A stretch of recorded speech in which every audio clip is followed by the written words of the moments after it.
Nii, kõik on näha ja tere päevast.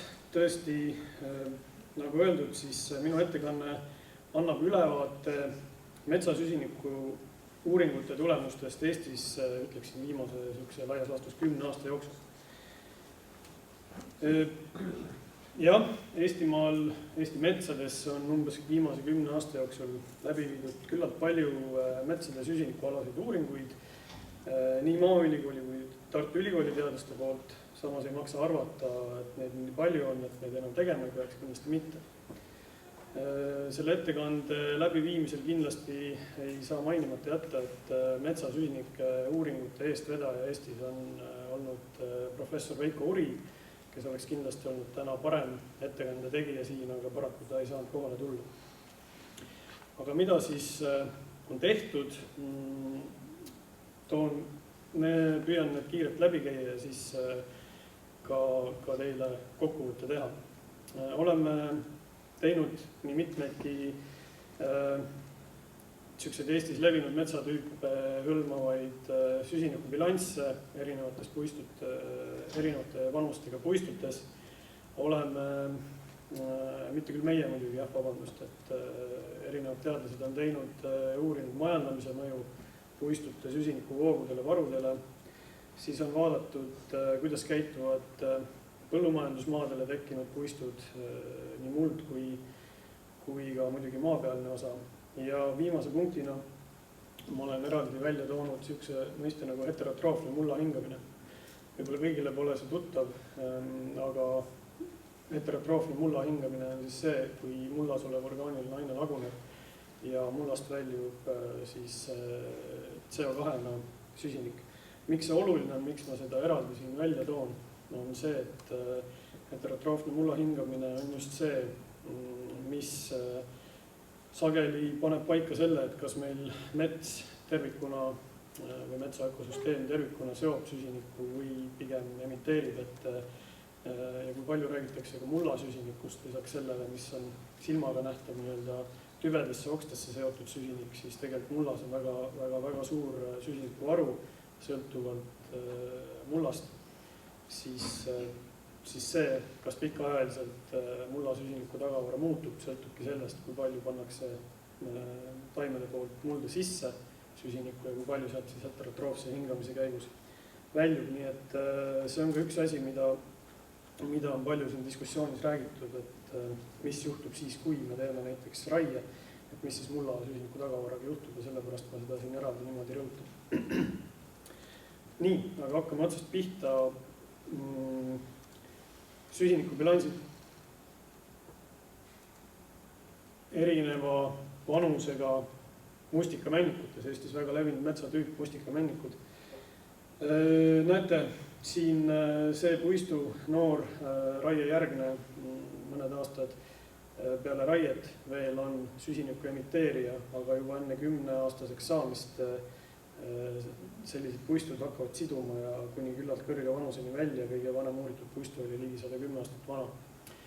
Küll aga nii, et jah, et laias laastus 2-3,5 tonni vahel iga aasta sellised metsad seovad sõltumata vanusest, aga kindlasti on oluline teada siin seda, et tegelikult see tüveproduktsioon nagu ikka metsa puhul, ehk siis kui kiiresti, kui see aeg, millal kõige rohkem pannakse süsinikku sinna tüvedesse, on siis ikkagi seal metsa kiire vanuse kasvufaasis umbes 20-50 aastat vanusesse. Siis RH ehk siis seesama heterotroofne hingamine umbes 4-6 tonni ja ei sõltu puistu vanusest, nii et ka siin selles noores süsiniku emiteerivas puistus on ta samas suurusjärgus. Suures plaanis pikaajaliselt mulla süsinikubilanss sellistest puistutes on tasakaalus. Järgmine päris tavaline metsatüüp Eestis jäänesekopsa kasvukoha tüübi kuuse, kase, segapuistud. Nagu näete, kõik punased täpikesed on tugevalt üle nulli, ehk siis siin alumine on 5 tonni süsiniku hektaril aastas sidumist ja tegelikult need sellised puistud oluliselt rohkem seovad, kuni 8,5 tonni isegi. Ja huvitav oli seal see, et mida suurem oli kuuse osakaal puistus, seda kiiremini või paremini see sidus. mulla hingamine 3-4 tonni, samamoodi ei sõltu puistu vanusest ja mulla süsiniku tagavara ajas sellistest puistutest suure tõenäosusega kasvab. Järgmine süsiniku bilansid jänesekapsakaasikutes, siin on küll vähem puistusid, vanused on siin kuskil 15-45-ni, 3 puistut, aga mis me teada saime, samamoodi kõik need puistud olid siduvad kuni 5 tonni aastas, aga süsiniku sidumine toimub sellistes puistutes maapealsesse ja maa-alusesse biomassi ehk siis nii-öelda puitu, mitte mulda, ehk siis mulda sisse minevad ja välja tulevad süsinikuvood on laias laastus tasakaalus ja kui me vaatame seda RH numbrit ehk siis 3-4 tonni ehk siis jällegi umbes sama palju kui eelnevate metsatüüpide puhul. Kõdusogaasikud ehk siis kõdusood on lühidalt öeldes kuivendatud soode tagajärjel tekkinud kasvukohatüübid. Eestis väga levinud, umbes 15% Eesti metsadest on kõdusood ja väga viljakad mullad sageli või enamasti ja väga hea puiduproduktsiooniga. Ja siin me näeme siis selgelt, kuidas ikkagi vanuse suurenedes puistu sidumisvõime tervikuna langeb. Ja väga selge seos oli seal sellele, et kui puud hakkavad aeglasemini kasvama, siis ehk siis vähem siduma, siis ka ökosüsteem tervikuna seob vähem, sellepärast et mulla süsiniku bilanss on pikaajaliselt negatiivne, ehk siis turvas, mis seal on kuivendatud olekus, järjest laguneb ja mullast väljub rohkem süsinikku, kui sinna taimede poolt seotakse. Aga võrreldes teiste metsaökosüsteemidega, siis see heterotroofne hingamine ikka samas suurusjärgus 4,5-6 tonni. Aga jah, siin selge vanuseline seos. Hall-lepikutes seda oli mul graafiliselt veidi keeruline kujutada, aga suures plaanis 10-40 aastased puistud seovad kuni 4 tonni aastas. Samas me tegime neid uuringuid nendes lepikutes päris mitme aasta jooksul järjest ja seal oli selgelt näha, et kui ikka on põud, siis puud ei kasva ja siis need lepikud võivad olla ka tegelikult emiteerivad süsteemid. Siin 1-2 tonni aastas nii-öelda miinust ehk siis andis nii-öelda rohkem süsinikku välja, kui sisse võttis. Aga heterotroofne hingamine ka 3-6 tonni ja tegelikult ei sõltu vanusest, puistu vanusest. Aga mis on oluline muude aspektide hulgas on see viimane punkt veel, et uuritud puistute seas oli nii selliseid lepikuid, mis oli tekkinud endisele põllumaale, kus nii-öelda peale põldu esimese põlvkonnana kasvas hall-lepik ja oli ka siukseid, kus oli siis varem metsond, oli see lepik või mingi muu, aga nii-öelda vähemalt teise põlvkonna puistud. Ja seal oli selgelt tuli välja see, et esimese põlvkonna puistutes pannakse nii-öelda mulda süsiniku tallele. Ehk siis esimese põlvkonna puistud seovad lisaks biomassile süsinikuga mulda, mida ei juhtunud teise põlvkonna puistutes, ehk siis seal oli see mulla bilanss pikaajaliselt tasakaalus. Ja siis ka mitte nii-öelda üksikpuistute uuring Tartu Ülikooli ja Maaülikooli teadlastelt, juhtautor Tartu Ülikoolist küll, ehk siis erinevad kasvukohatüübid, erinevas vanuses, kuusikud ja männikud. Pilt räägib iseenda eest, et pange tähele siin uuritud puistute vanus on kuskil 50 aastast ja lõpeb seal 130 juures. Nii et suures plaanis vanemad puistud kui need, mida ma teile enne näitasin. Ja selgelt on näha jah, et kui see vanus seal puistutel läheb sinna 100 ja plussi peale, siis süsteemid tervikuna hakkavad muutuma emiteerivateks ja just puude langenud produktsiooni tõttu. ja samas ikkagi see mulla hingamine jällegi enam-vähem sama suur, ei sõltu vanusest, puuliigist ega kasvukohatüübist. Et siin need punktid 8 puistut, kui ma õigesti mäletan, siis oli 6 kasvukohatüüpi ehk siis erinevad mullatüübid. Nii et see sõnum, et mulla hingamine ei sõltu kasvukohatüübist ega mullatüübist on üsna ilmne. Ja nüüd on ühele pildile kõik need eelnevad bilansside joonised kokku pandud. See nulljoon on mul millegipärast küll ära nihkunud, päris nulli peal ta pole, aga pilt on kirju, punkte on palju, aga enamik punkte on ülevalpool seda nulljoont. Nii et enamasti meie metsad seovad, aga jah, siin vanemas otsas on ka nii ja naa. Ja siis jah, see kõige esimene vasakpoolne sinine alumine punkt on siis see noor raiejärgne männik. Et see oli siis bilanssidest kokkuvõte. Metsade majandamise kohta oleme teada saanud päris mitmes uuringus, et peale lageraiet juba enne 10 aasta vanuseks saamist puistud hakkavad siduma. Näete, ma olen sulgudes ka ära toonud, mis kasvukohatüüp ja mis puuliigi puistuga on tegu, et jänesekapsaklaasikud, mustika-männikud, jänesekapsamustika segapuistud. On siin olnud mõnedki uuringud, aga kõigi nende puhul on üks ja seesama sõnum, et tegelikult see kiire, efektiivne metsa uuenemine või uuendamine, kuidas iganes see mets seal uuesti peal kasvama hakkab, see on nii-öelda võti, et see mets hakkaks kiiresti uuesti siduma.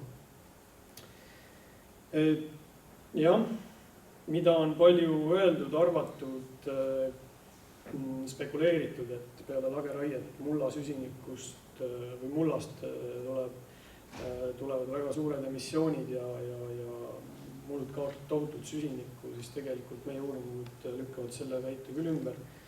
Nii nagu ma mitu korda olen rääkinud, et seesama mullast väljuv heterotroofne hingamine või siis süsinikuvoog, jah, tegelikult seal lageraie järgselt ja noortes uuenenud puistutes on suhteliselt sarnane või ongi, et nad tegelikult ei erine sellest, mis on keskealistes või vanemates puistutes. Sama lugu on harvendusraietega,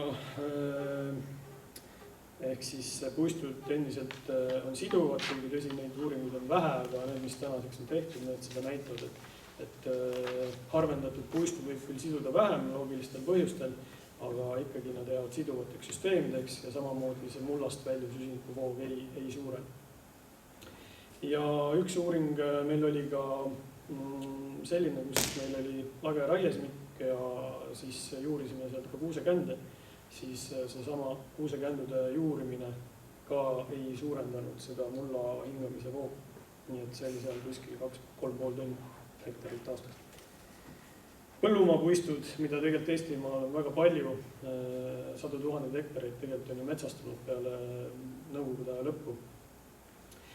Ja on selge, et kui põllu peal hakkab kasvama mets või puud, mis muutub metsaks, siis loomulikult süsinikku hakatakse biomassi siduma, puude biomassi, see on selge.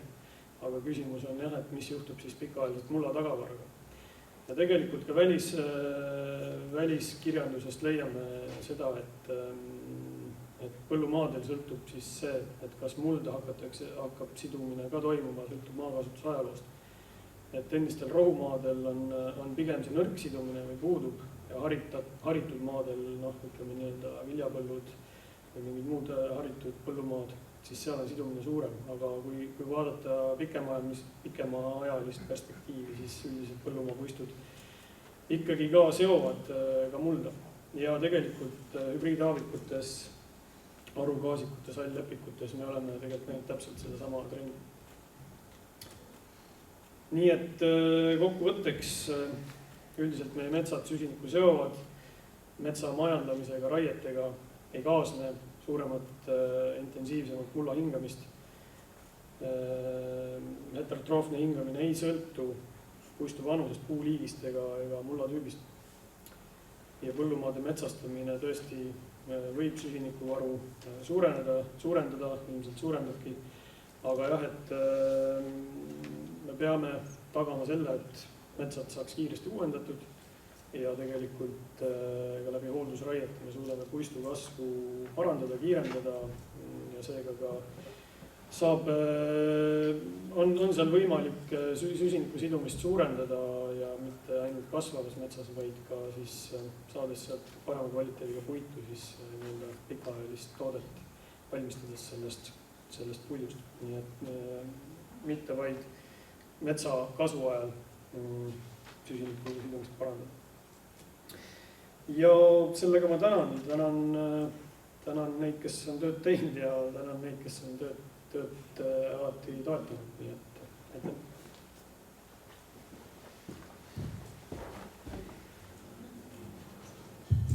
Aitäh, Jürgen.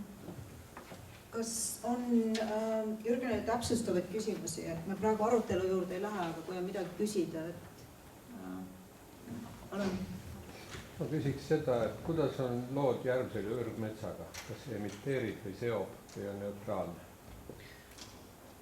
Ma arvan, et minu teadlasena ei tohiks siin öelda, sest et seda uurimut pole tehtud. Me võime midagi arvata, aga ma ei julge spekuleerida. Tõenäoliselt on nii-öelda nullmäng. Tõenäoliselt, aga ma ei saa seda kinnitada uurimut. Aitäh. Kas on veel täpsustavaid küsimusi?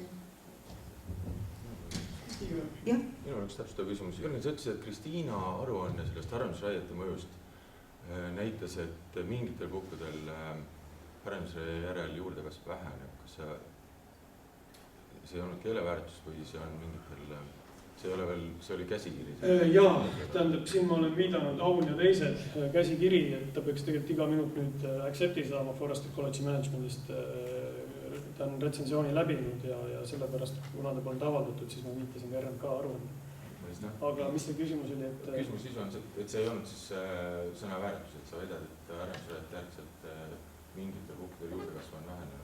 No ta väheneb sel põhjusel, et puid ei väheneks. Me ju võtame mingi portsu puid välja ja tervikuna muidugi puistu juurdekasv väheneb, sest need alles jäänud puud, nad ei suuda nii kiiresti ju kohe kompenseerida seda, mis välja raiuti, aga süsteem tervikuna siiski seob ja päris tublisti. Et mitte nüüd niimoodi, et see, kus me harvenduse tegime, et seal nüüd langeb ja läheb miinusesse, et jah, vähemalt meie uuritud puistutesse nii ei juhtud. Aitäh, Jürgen. Seal on küsimus. Kristel, tahad sa mikrofoniga? Ei taha, meil on väga kõva hääl, niisamagi. Ma küsiks, et selle põhjal, mida te nüüd uurinud olete, et kas oskad öelda ka, et kui me tahaks nüüd Eesti metsades nii maksimaalselt süsiniku sidumist, kui üldse on võimalik, siis mida teha tuleks?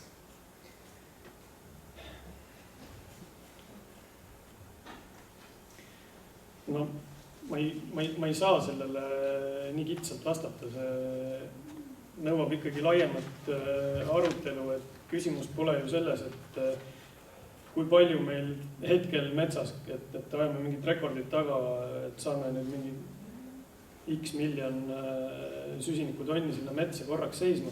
Küsimus on see, et mis me selle metsaga pihta hakkame, et mis mets, mida ka sageli arvatakse, et kui me nüüd ei raiu, siis süsiniku tagavara suureneb. Jah, tõepoolest mingi ajani, aga mingi hetk hakkavad ju need puistud kokku kukkuma, et eriti hästi on näha kuusikutes, lepikutes, gaasikutes, et kui sa nüüd Kristel küsid, et mis me tegema peame, siis jah, me võime mingi aeg natuke vähem raiuda ja siis see number justkui suureneb, aga ega see meile õnne ei too.